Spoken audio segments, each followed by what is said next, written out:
Le réseau Darty, c'est 228 magasins en succursale, actuellement, d'environ 1200 à 1500 mètres carrés en moyenne, qui développent de la vente d'électro et de multimédia, et pour 60 d'entre eux, de la cuisine. Et en plus de ces 228 magasins, il y en a donc aujourd'hui, on va dire à fin avril, il y en aura 45 sur le territoire, qui seront de taille légèrement inférieure, on va dire plutôt 800 mètres carrés, 700 à 800 mètres carrés, en franchise, dans les villes moyennes, majoritairement, puisqu'en fait le principe c'est de dire que nous allons nous développer dans les villes où nous n'étions pas présents précédemment, et donc dans des zones où le consommateur n'avait pas de magasin Darty à moins de 30 minutes en voiture. L'actualité, aujourd'hui, on est dans une actualité de création, de développement et d'ouverture de magasins de manière très fréquente, hein, puisqu'on ouvre entre 2 et 4 magasins par mois.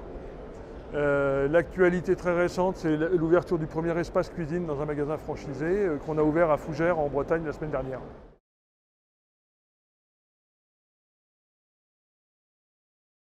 Les conditions d'accès sont visibles par tout le monde, hein, puisqu'on communique dessus de manière assez ouverte. Il y a un droit d'entrée de 50 000 €. Il y a les frais de transformation du magasin en Darty, dont le coût peut aller environ à 300 € du mètre carré. Et ensuite, il y a donc toute l'exploitation qui se fait et une redevance de 5% du chiffre d'affaires hors taxe qui est reversée par le franchisé à Darty. En revanche, on s'occupe de toute la partie logistique amont, livraison du magasin, on s'occupe de la partie service après-vente, donc c'est vraiment un concept complet. On va favoriser les franchisés qui vont s'impliquer dans l'affaire en étant eux-mêmes opérationnels dans l'exploitation. Donc c'est vrai qu'ici on va rencontrer plein de gens qui vont vouloir monter un magasin pour eux-mêmes, mais on va rencontrer aussi des gens qui vont dire voilà, moi je veux investir et mettre une structure de personnel qui va gérer le magasin.